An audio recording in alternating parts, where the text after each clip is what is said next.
Muy buenos días.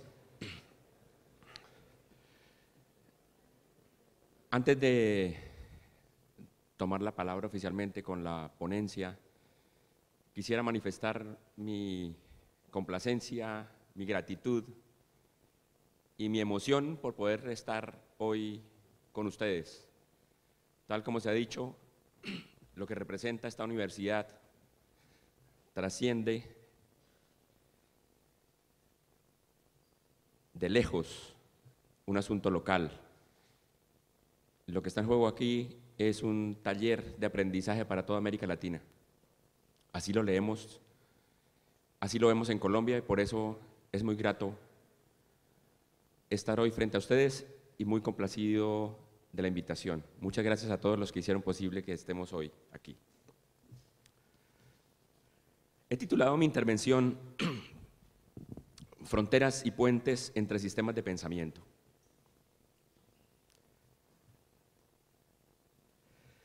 Desde un amplio marco de experiencias latinoamericanas, pero centrado en la experiencia de Colombia y sus discusiones, me propongo mostrar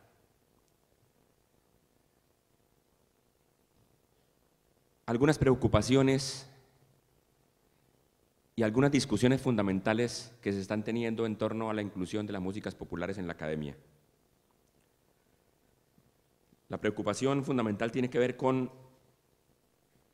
cómo dar relevancia a los rasgos más potentes que caracterizan las músicas populares y tradicionales, aquellos que las hacen precisamente tan fuertes, dinámicas, impactantes y relevantes culturalmente. Se trata ni más ni menos de reconocer las formas de conocimiento del mundo de las cuales las músicas populares son productos y productoras, y entenderlas como formas de conocimiento que merecen ser leídas desde coordenadas más afines a sus propios rasgos y lógicas. Deseo entonces destacar la insuficiencia de los esfuerzos de carácter inclusivo, aquellos que se contentan con insertar las músicas populares en sus programas, porque por meritorio que pueda considerarse la apropiación de células rítmicas con las que se identifican ciertas músicas, o la descripción de los recursos técnicos que despliegan, o la comprensión de las características de su puestas en escena o sus estéticas, mientras no sean consideradas como formas de conocimiento legítimas que se diferencian en aspectos cruciales de otras formas de expresión musical, haremos un flaco favor a procesos socioculturales que, como bien sabemos, se las arreglan bastante bien sin el apalancamiento de la formación profesional universitaria. Por eso, el tema del papel de la universidad, de la estructura universitaria, es fundamental. Debemos atrevernos a pensar de otra manera la institucionalidad de la educación superior, porque sin una discusión en torno a ello, un programa académico, por interesante, coherente o innovador, como hemos tenido algunos en Colombia, puede simplemente tornarse inviable sin unas estructuras más afines a esos propósitos. Mientras no se subvierta la lógica hegemónica de la enseñanza y avancemos en la reconfiguración del papel de la universidad en la sociedad, los saberes populares tendrán que adaptarse a la lógica de lo instituido, en vez de ser una fuerza instituyente que se declare a favor de otro modo de pensar, otro modo de sentir, la formación de alternativas consistentes con las necesidades y con los temperamentos de nuestros pueblos.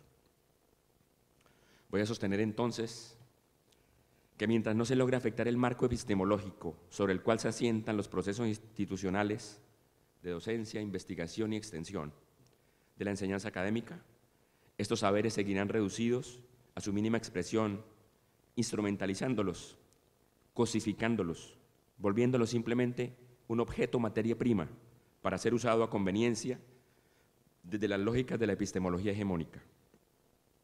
Para encontrar otra salida propondré finalmente dislocar la obsesión por la música como objeto para preguntar también por el lugar de los agentes, los músicos populares y su papel en el nuevo sistema.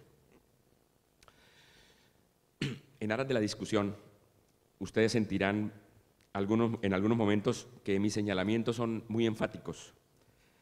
teniendo en cuenta que tienen por objeto agilizar la llegada a los planteamientos de fondo, pido benevolencia, ya que, aunque deban ser matizados o situados en discusiones más amplias, el tiempo no nos lo va a permitir.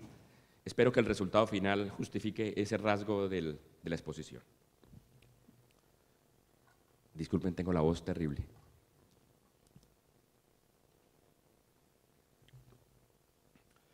Quiero comenzar entonces señalando la conveniencia de no pasar por alto que la inclusión de las músicas populares en los programas de formación académica es un síntoma interesante de una lucha que involucra procesos sociales más amplios.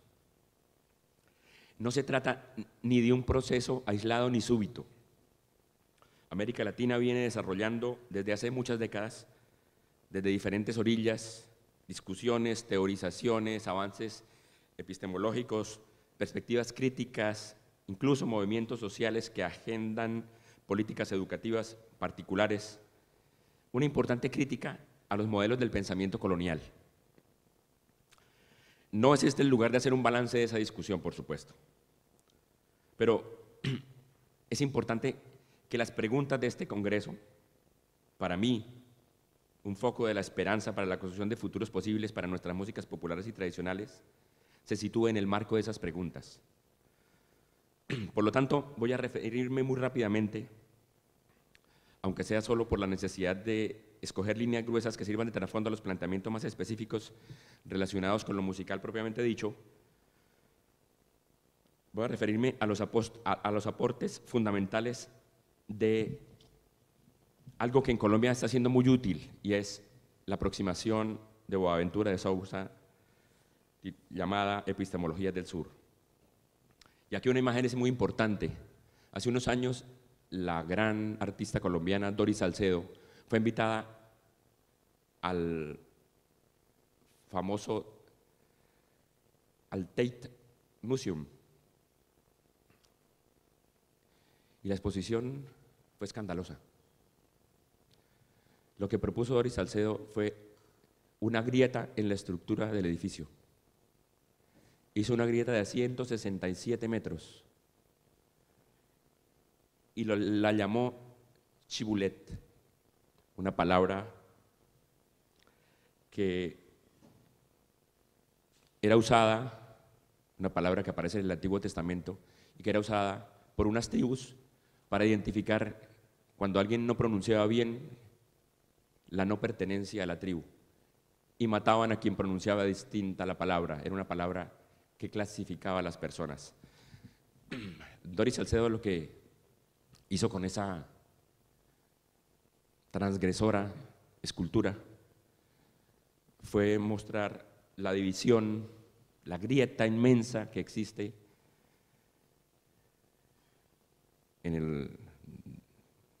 por el racismo, por una parte, pero también por las desigualdades sociales.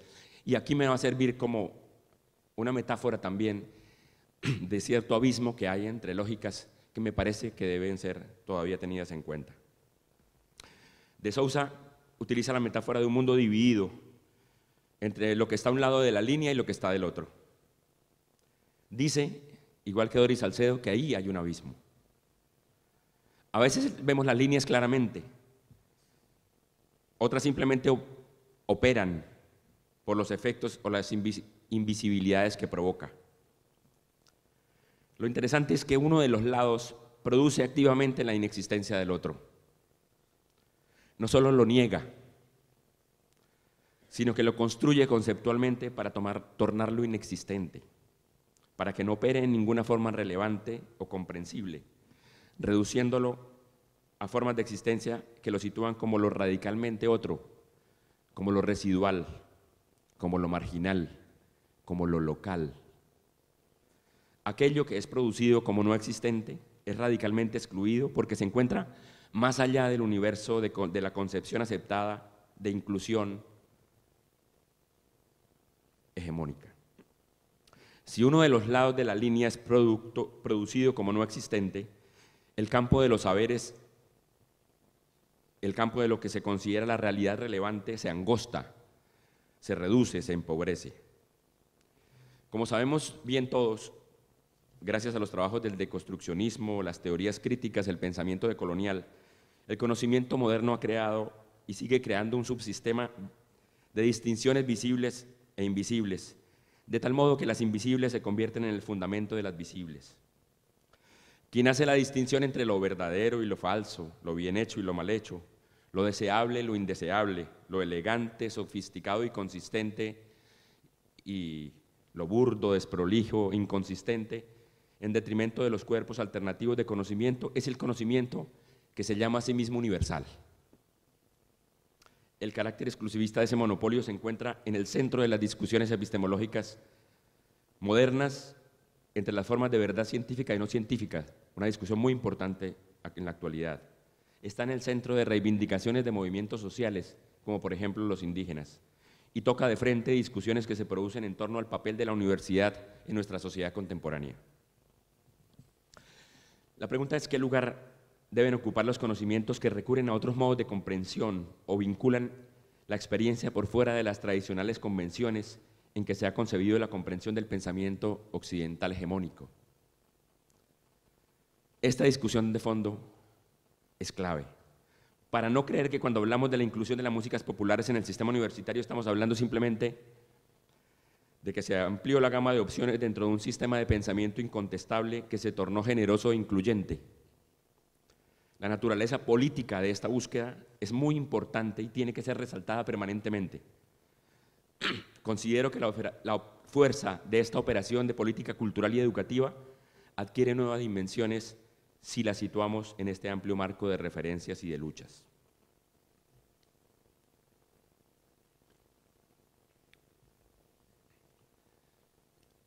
Hoy día ya casi es un lugar común señalar las condiciones históricas que produjo la fractura entre dos modos de práctica, la popular y la artística. Aquí mismo hace unos años estuvo Juan Pablo González hablando de eso.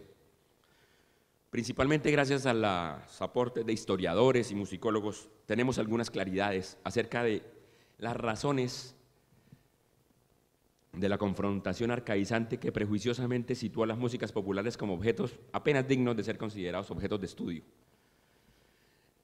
Tales estudios han mostrado cómo la educación musical de Occidente, siguiendo los derroteros de su propia lógica, pese a la exclusión de hecho, se las ha arreglado para utilizar la música popular y tradicional como recurso útil de diferentes maneras.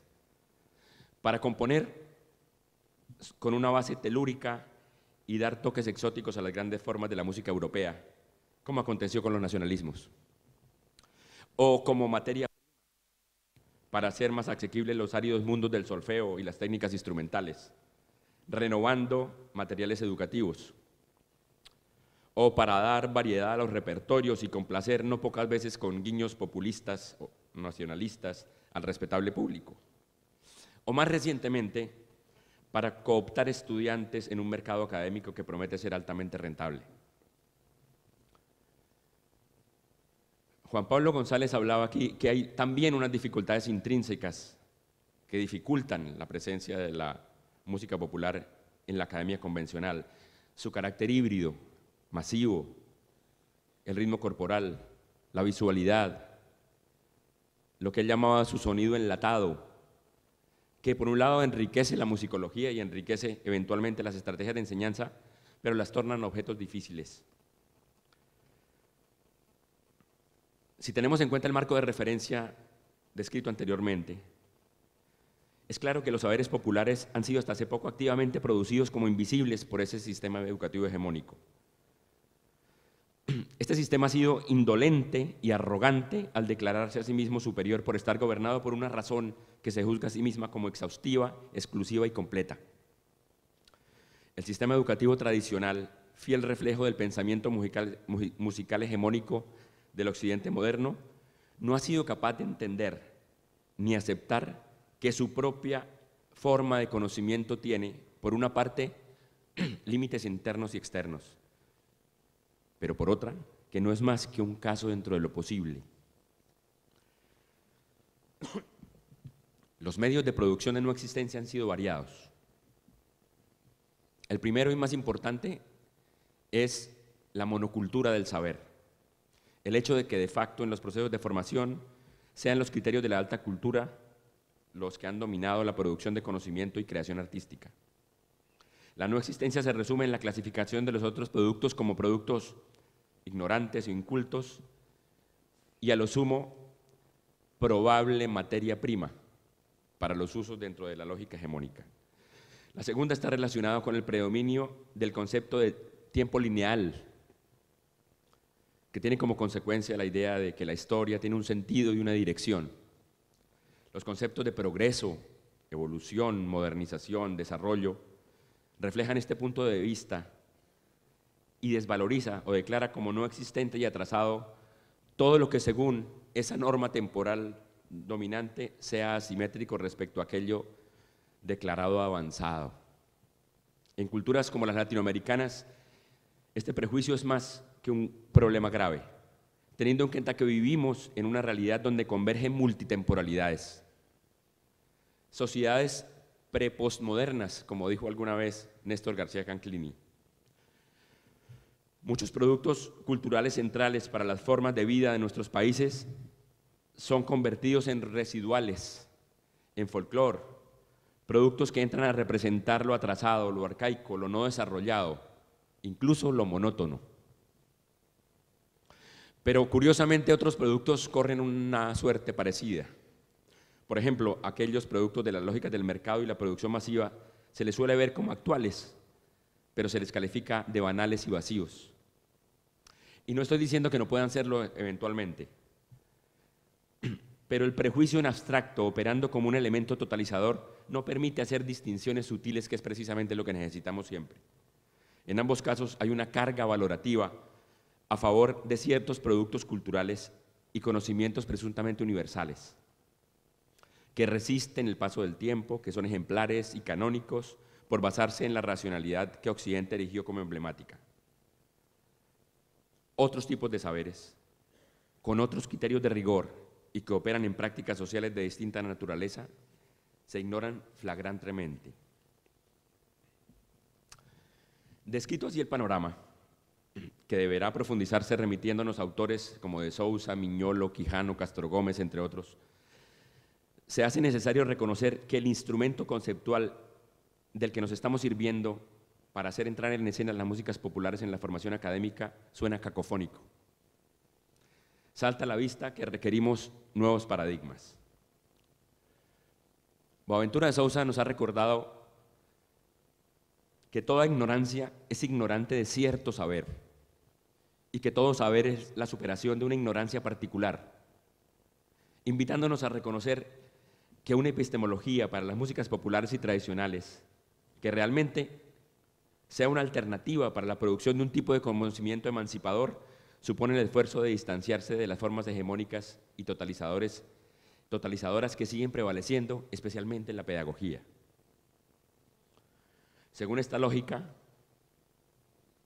se justifica claramente que de un lado se hable de musicología, de teoría, de hermenéutica textual, de historiografía, de análisis musical, pero del otro lado de la línea haya etnomúsicas, músicas racializadas, exotizadas, plagadas de creencias, untadas de opiniones, manchadas de magia, alcohol, comprensiones intuitivas y subjetividad.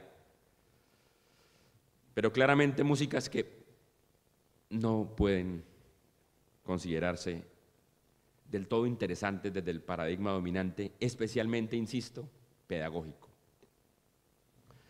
Así, un abismo aparente separa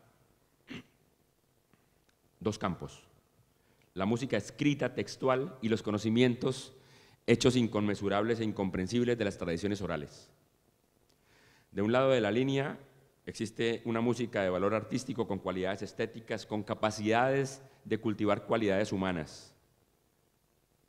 Y en el otro, las músicas orales, simples, para entretenimiento, sin cualidades estéticas dignas de ese nombre. En suma, músicas arcaicas, cuyo valor es cuando mucho ser un curioso vestigio de arqueología social. Quiero que nos detengamos un minuto en ese asunto. Como dispositivo de enunciación, la dicotomía culto-popular, que se ha trabajado tanto, es con una diferencia más interesante, menos discutida y problematizada, y que yo juzgo más productiva analíticamente. Es la relación entre escrito y oral, que finalmente es un continuum y que no deberíamos ver tan sesgada, aunque en la descripción que voy a hacer voy a tener que defender lo oral, porque lo escrito no necesita defensa, es el statu quo. Por eso hay una observación que es tan obvia que se pasa por alto. Nuestra forma de comprensión de la música, pero sobre todo de los procesos de enseñanza musical, tiende a dar por sentada la centralidad de la lectoescritura como sinónimo de aprendizaje musical. Y esto debiera llamar nuestra atención, considerando que 3/4 partes de la música del mundo prescinden de la escritura o la tienen a lo sumo como un componente comunicativo adicional y no como eje estructural de sus procesos de aprendizaje.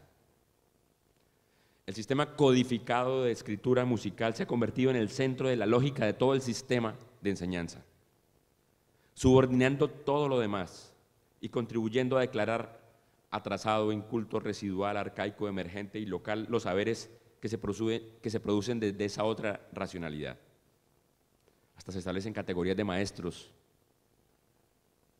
en donde se subordinan los que no están en la lógica de lo textoescritural, como si ese otro saber no tuviera la misma jerarquía. Olvidamos entonces que la escritura musical no es la música, que la escritura es un artefacto, una tecnología, además de recientísima aparición en la historia humana, que debiera siempre estar puesta en discusión, como se ha puesto en discusión en general desde hace ya unos 40 años, con mucha fuerza, lo que significa y lo que ha implicado la escritura, la llegada de la escritura al mundo humano. Es decir, se trata de preguntarnos por las razones de un monocultivo centrado en la lectoescritura como eje y lógica dominante de la formación formal universitaria. Nos toca el esfuerzo de formularnos preguntas que nos ayuden a desnaturalizar eso. ¿Dónde radica la fuerza de esa tecnología? ¿Dónde están las limitaciones de esa tecnología? ¿Qué tipos de competencias desarrolla? ¿Qué formas de pensamiento y qué modos de percepción alimentan o inhiben? ¿Qué se deriva del hecho de copiar el mundo sonoro en el papel? ¿Qué consecuencias tiene leer, escribir música y utilizar los demás recursos de la cultura escrita en el aprendizaje individual? ¿Qué efectos tienen las prácticas sociales? Pero también, ¿qué le sucede a las instituciones cuando el documento escrito desempeña el papel central? ¿Cómo la estructura misma del conocimiento musical se altera por los intentos de esa representación? Pero claro, tanto se ha naturalizado la presencia de la escritura como centro y eje de la formación que olvidamos el carácter artificioso de ese recurso.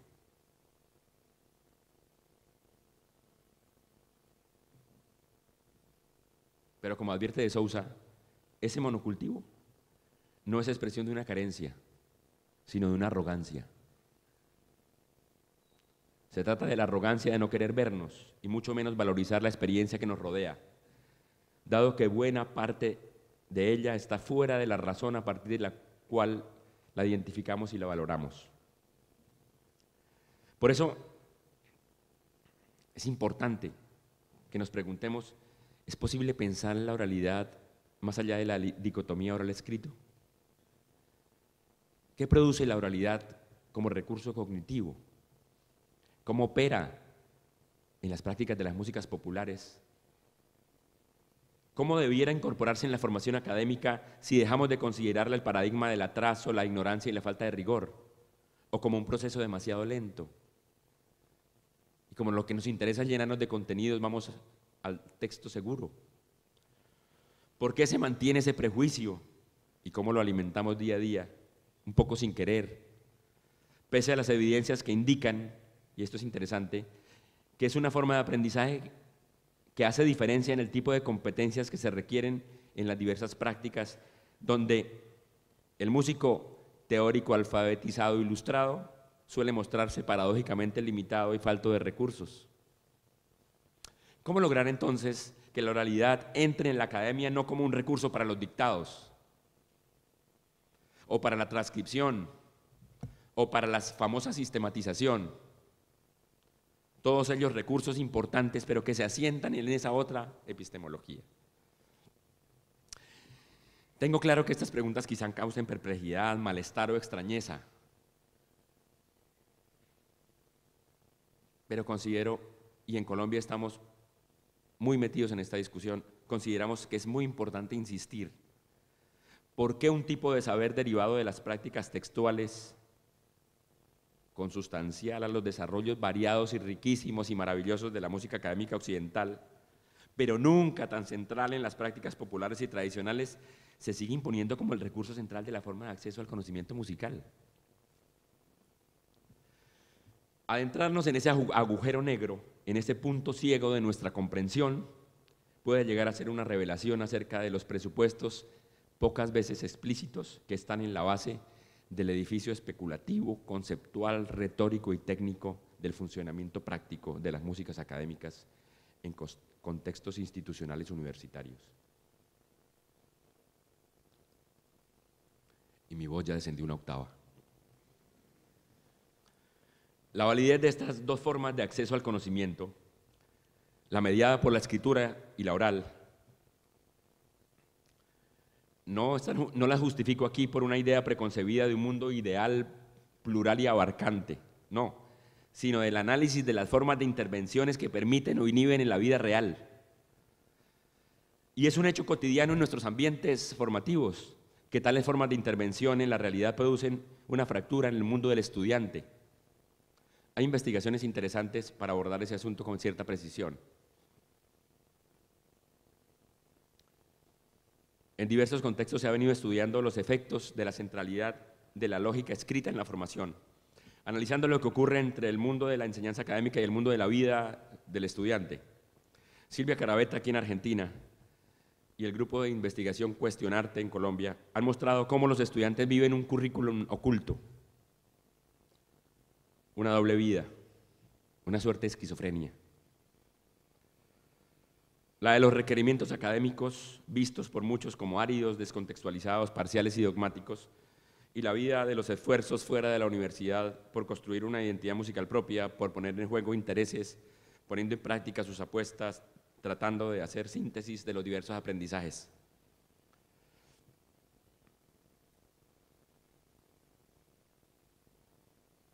Lo que ha olvidado la academia es que eso no puede seguir siendo un asunto del estudiante por allá afuera, un ejercicio en donde aquí se dan unos conocimientos y luego en otro lugar se aplican, sino que la lógica debe ser subvertida.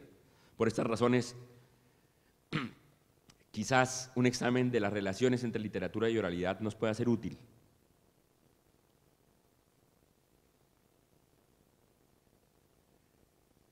Para ello, al hacerlo, se pone en evidencia que algunas creencias deben ser puestas en cuestión.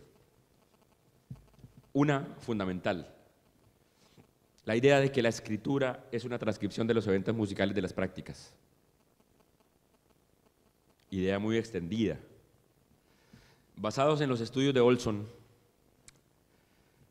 debiéramos quitarnos la ilusión de que el aprendizaje de la lectoescritura musical tiene que ver con representar algo conocido, el sonido de unos instrumentos o de unas voces, mediante una serie de marcas visibles desconocidas, una partitura, por ejemplo. La creencia de que al cambiar el código sonoro mediante las marcas en el papel pautado, se produce una equivalencia, porque ello nos hace poco perceptivos al hecho de que la escritura solo capta ciertas propiedades de lo que suena. Más que una transcripción de los mismos elementos implica una transformación profunda de ellos. De hecho, eventualmente desdibuja tanto el objeto que sirvió de modelo que llega a convertirse en el referente para la escucha del flujo sonoro original. Y son precisamente los rasgos más potentes de las músicas populares los que permanecen ocultos, los que pierden visibilidad, los que se tornan opacos. Cuando, escritura mediante, comenzamos a oír la música y a reflexionar sobre ella desde la lógica del código escrito únicamente. Estamos tan acostumbrados a relacionar música con estudiar música, con leer música, que nos resulta difícil concebir un universo oral, salvo como una variante de un universo que se plasma por escrito. Una segunda creencia que debiera problematizarse es el conocimiento de la escritura como un conocimiento superior a todas las formas del conocimiento oral empírico. Olson, de nuevo, dice lo siguiente: la función epistemológica de la escritura no es solo recordar o pensar en detalle el flujo sonoro, sino que nos invita a ver lo pensado y lo dicho de manera diferente. Esto que resulta maravilloso y que ha tenido alcances importantísimos en la historia de la música occidental y que, insisto, no necesita defensa porque hay evidencias notables de la importancia que tiene para ciertos discursos, termina siendo una limitante para ciertos otros. Porque el músico oral razona, pero no razona sobre el razonal como si se tratara de un texto, ni se sustenta en conjuntos de reglas explícitamente formuladas. La escritura, al abstraerse de la inmediatez del hecho sonoro, produce el hecho sonoro como objeto de otro tipo de conocimiento, lo abre en la indagación crítica, a la especulación conceptual. Por eso es importante que empecemos a reivindicar estas dos formas como dos formas de conocimiento, que entendamos que el oral no es una forma de conocimiento a la que le falta algo. Cuando vayamos a ver culturas no es, ay, hacen una música linda, pero les falta la escritura, sino que es completa en sí misma y que solo es distinta. Que las oralidades poseen reglas entre comillas, pero estas se emplean primero y son formuladas a través de su uso, a veces explicitadas con dificultad, pero casi nunca formuladas de manera íntegra. Se trata de lo que Sean, alguien que ha trabajado en esta línea, cosas muy interesantes, llamó conocimiento en la acción, y Polanyi había conceptualizado como conocimiento tácito. Es decir, ese saber sabido del que no podemos dar cuenta con un discurso racional, pero que se demuestra en el hacer y que se ha considerado de segunda categoría hasta ahora. Hoy día las investigaciones muestran que ahí hay un conocimiento de una potencia fundamental y que el nivel de racionalidad propio del discurso científico no es el único viable ni el único que se sustenta en profundos fenómenos cognitivos. Como dice Ong, el gran estudioso de la oralidad y la escritura, el examen abstractamente explicativo, ordenador y consecutivo de fenómenos o verdades reconocidas es imposible sin la lectura y la escritura. El aprendizaje oral tiene otra lógica, es un saber práctico, por discipulado, que es otra manera de aprendizaje, por repetición e imitación. El concepto de imitación también hay que volverlo a mirar. El concepto de empiria, el concepto de autoaprendizaje, el concepto de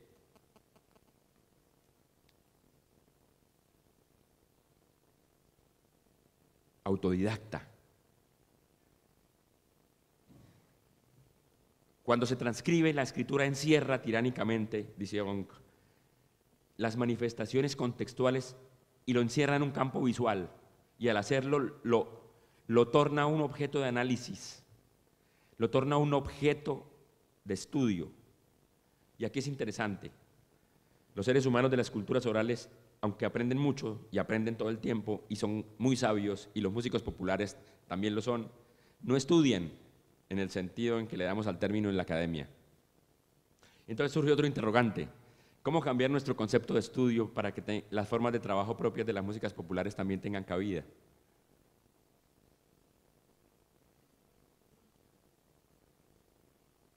Si según Ong se aprende por entrenamiento, escuchando y haciendo, mediante la atención a la naturaleza del sonido, a los nexos íntimos entre normas orales rítmicas, respiración, gesticulación y la simetría bilateral del cuerpo, todas las claves performativas que son claves en sus usos sociales, estamos hablando de otra lógica. En ese sentido, pudiera decirse, como lo dice Small, que las culturas musicales basadas en la escritura estudian la música, mientras que en las culturas orales o en las lógicas orales se participa del musicar. Por eso, la invitación es a que en estos procesos de formación seamos cautos y atentos, porque, como ya lo dijo aquí Jorge Sosa, los tentáculos del dispositivo de captura institucional son muy fuertes.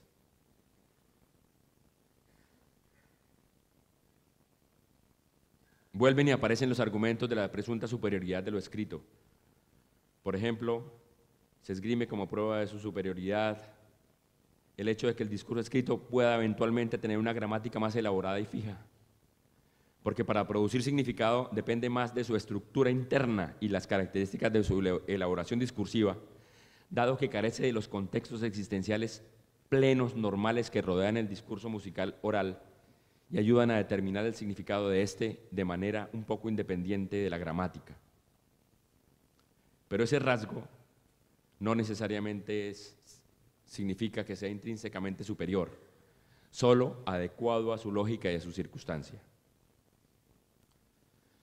Por estas razones, no puede obviarse, como en Colombia insiste tercamente en todos los foros mi colega Natalia Puerta, una pregunta: ¿qué intereses tenemos cuando introducimos las músicas populares y tradicionales en la educación superior?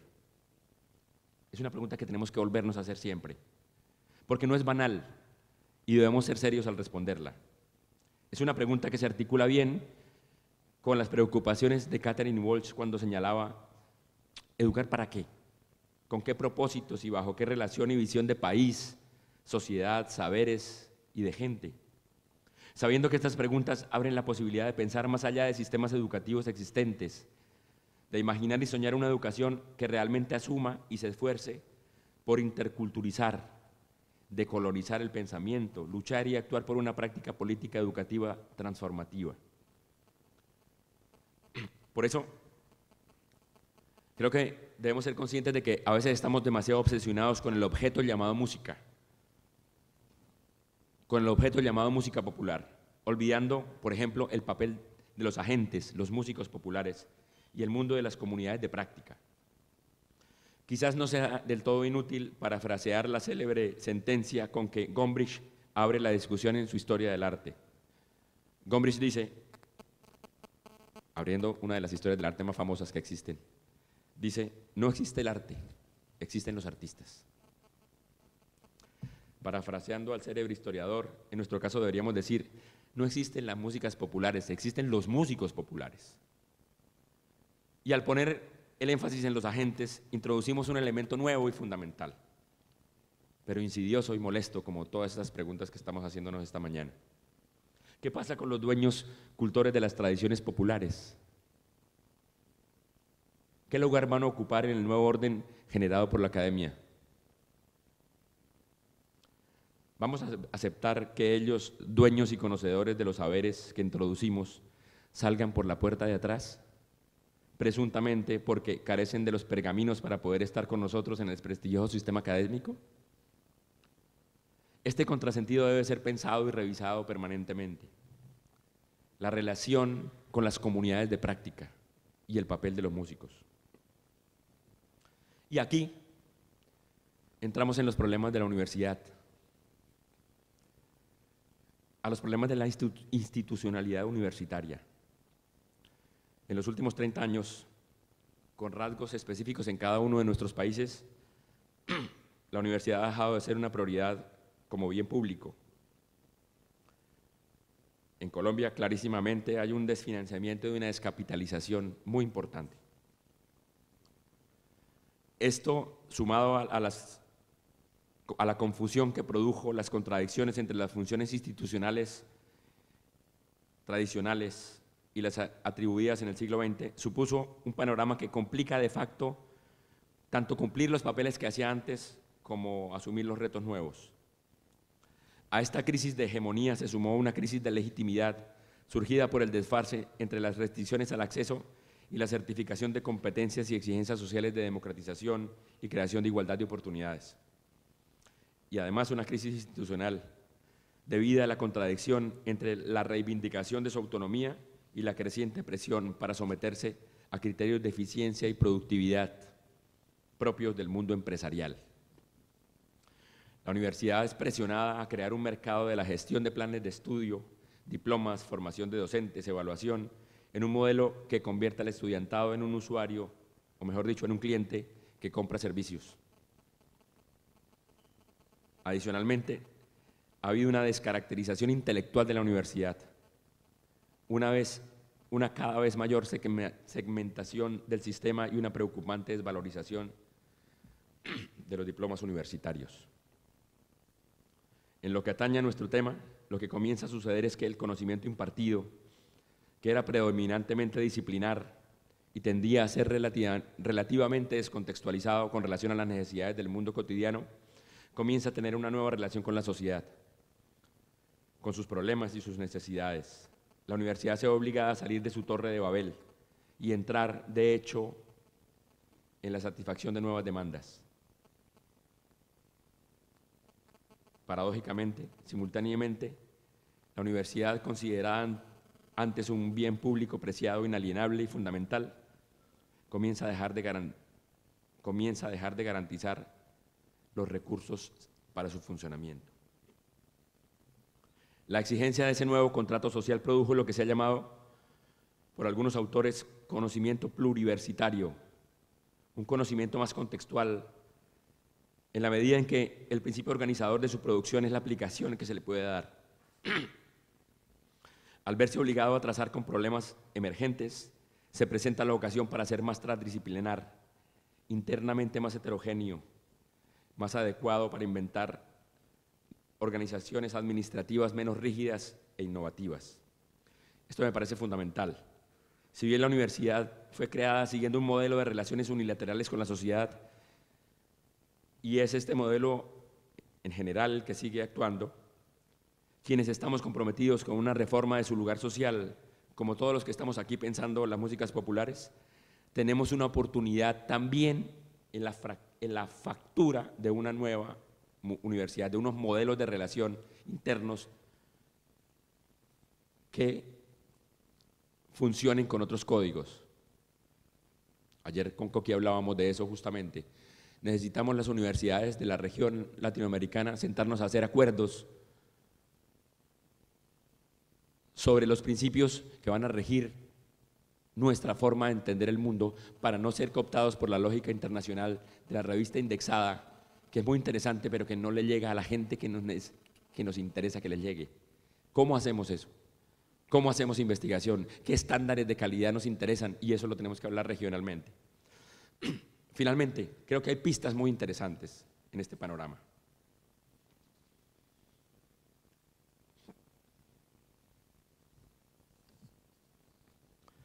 Cada vez se hace más claro que una formación musical en músicas populares debe reconocer los agentes y las personas que hacen música, que los agentes y personas que hacen música estamos comprometidos en el desarrollo de nuestras comunidades.